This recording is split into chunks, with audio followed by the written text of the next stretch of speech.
ଚାରମାଳ ଚାରମାଳ କ'ଣ ତାର ଆଧ୍ୟାତ୍ମିକ ଦିଗଟି କ'ଣ ଏଇଟା ଅନେକ ମଧ୍ୟ ସମସ୍ତେ ଜାଣିପାରିନଥାନ୍ତି।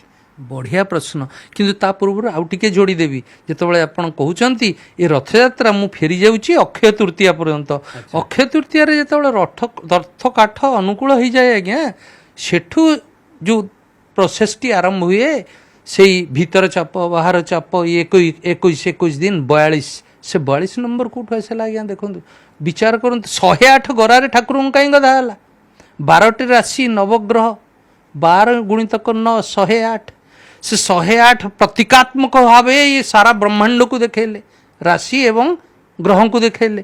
ପୁଣି ସେ ଯେତେବେଳେ ହେଲା 108, ସେ ଯେଉଁ 108 ପୁଣି 27ଟି ନକ୍ଷତ୍ର, ତାର 4 ପାଦ, ସିଏ ପୁଣି 108, ତା ଭିତରୁ 42ଟି ନକ୍ଷତ୍ର, ମୁଖ୍ୟ ନକ୍ଷତ୍ର ଯେଉଁଟିକ ଚନ୍ଦ୍ରଙ୍କର 42 ନକ୍ଷତ୍ର, ସେଇ ଯେଉଁ 42 ଦିନ ଭିତରେ ସୂର୍ଯ୍ୟନାରାୟଣଙ୍କର ଏଇ ଯେଉଁ ମିଥୁନରୁ କର୍କଟ ଗତି ଭିତରେ ସେଇ 42 ନକ୍ଷତ୍ରର ମାନେ ପ୍ରଭାବ ସବୁଠୁ ଅଧିକ ଥିବାରୁ 42 ପ୍ରତୀକାତ୍ମକ ଭାବେ ନିଆଯାଏ।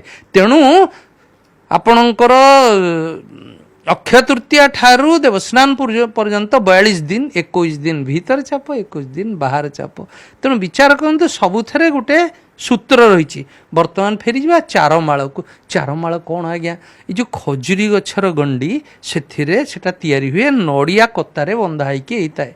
ସେ ଯେଉଁ ନଡ଼ିଆ କତାରେ ବନ୍ଧା ହେଇକି ରହିଥାଏ, ସେ ଯେଉଁ ଚାରମାଳ, ସେ ଚାରମାଳ ଠାକୁର ଆପଣଙ୍କ ବଡ଼ଦାଣ୍ଡରୁ ସେ ରଥ ଉପରେ ଉପବିଷ୍ଟ ହେବେ। ସେ ଚାରମାଳ ସେଟା ଉତ୍ଥାନକୁ ଦେଖେ, ଜାଗରଣକୁ ଦେଖାଏ। ତେଣୁ ସେଟା ପୁଣି ସେଟା ପ୍ରତୀକାତ୍ମକ ହିସାବରେ ତନ୍ତ୍ରରେ ଜାଗରଣ କେମିତି ଶକ୍ତି ଉତ୍ଥାନ ହେବ, ତାର ପ୍ରତୀକାତ୍ମକ ହିସାବରେ ଚାରମାଳର ଗଠନ କରାଯାଇଛି। ଏବଂ ତା ସହିତ ଆହୁରି ମଜା କଥା ହେଉଛି, ସେ ଚାରମାଳକୁ ଯେତେବେଳେ ଆସନ୍ତି, ସେ ଯେଉଁ ପହଣ୍ଡି କରନ୍ତି ନା ଆଜ୍ଞା, ଯେତେବେଳେ ପ୍ରଭୁ ଆସନ୍ତି ସେ ଧାଡ଼ି ପହଣ୍ଡିରେ ଆସନ୍ତି। ପୁଣି ଯେତେବେଳେ ଏବେ ଫେରିବେ ନା ତାଙ୍କର ବାହୁଡ଼ା ଯାତ୍ରାରେ, ସେ ଗୋଟି ପହଣ୍ଡିରେ ଆସିବେ ଆଜ୍ଞା ଠାକୁରଙ୍କ ପାଖକୁ। ପୁଣି ନୀଳାଦ୍ରି ବିଜେ ବେଳେ ସେ ରଥରୁ ପୁଣି ଯେତେବେଳେ ଯିବେ ଶ୍ରୀମନ୍ଦିର ଭିତରକୁ, ଗର୍ଭଗୃହକୁ, ସେ ଗୋଟି ପହଣ୍ଡିରେ ଯିବେ।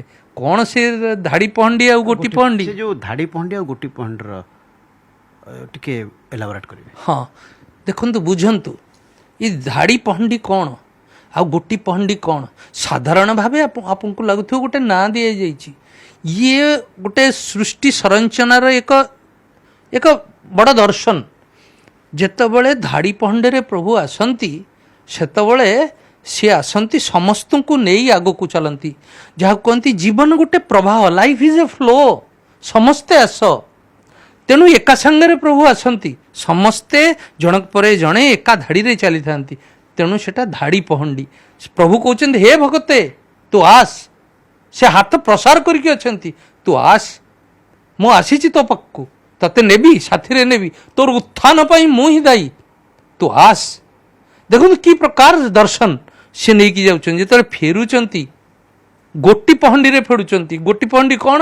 ଗୋଟିଏ ବିଗ୍ରହ ଆସିକି ରଥ ଉପରେ ବସିବେ ବାହୁଡ଼ା ସମୟରେ, ତାପରେ ଆଉ ଗୋଟିଏ ବିଗ୍ରହ ଆସିବେ, ତାପରେ ଆଉ ଗୋଟିଏ ଆସିବେ। ଧାଡ଼ି ପହଣ୍ଡିରେ ସମସ୍ତେ ଏକା ସାଙ୍ଗରେ ଚାଲ, ଜଣକ ପରେ ଜଣେ, ଜଣକ ପରେ ଜଣେ। ଏଠି ନୁହଁ। ଠିକ୍ ସେମିତି ଯେତେବେଳେ ନୀଳାଦ୍ରି ବିଜେ ସମୟରେ ରଥରୁ ଯେତେବେଳେ ଠାକୁର ଯିବେ ନା, ସେ ସେତେବେଳେ ଜଣେ ଯାଇକି ରତ୍ନ ମଣ୍ଡପରେ ବସି ସାରିଲା ପରେ ଆଉ ଜଣେ ଯିବେ। ୟା ପଛରେ କାରଣ କ'ଣ? ସେ ଯେଉଁ ଗୋଟି ପହଣ୍ଡିରେ ସେ କହୁଛି ଦର୍ଶନ, ଏଇ ଭକ୍ତମାନଙ୍କୁ, ଏ ସାମଗ୍ରିକ ଜଗତକୁ ସିଏ କହୁଛନ୍ତି, ତୁ ଆସିଛୁ ଏକା, ଯିବୁ ଏକା। ମୁଁ ତତେ ଆଶୀର୍ବାଦ ଦେଉଛି, ମୁଁ ତୋ ସହିତ ଅଛି, କିନ୍ତୁ ତୋର ଆଧ୍ୟାତ୍ମିକ ଉନ୍ନତି ପାଇଁ ତୁ ହିଁ ଦାୟୀ। ତୁ ତୋର ଚେତନକୁ ବଢ଼େଇଲେ, ତୋର ଇଏକୁ ବଢ଼େଇଲେ ତୁ ହିଁ ହେବୁ। ତେଣୁ ସେ ପ୍ରତୀକାତ୍ମକ କହୁଛନ୍ତି ଗୋଟି ପହଣ୍ଡି, ତୁ ଏକା ଆସିଛୁ, ଏକା ଯିବୁ।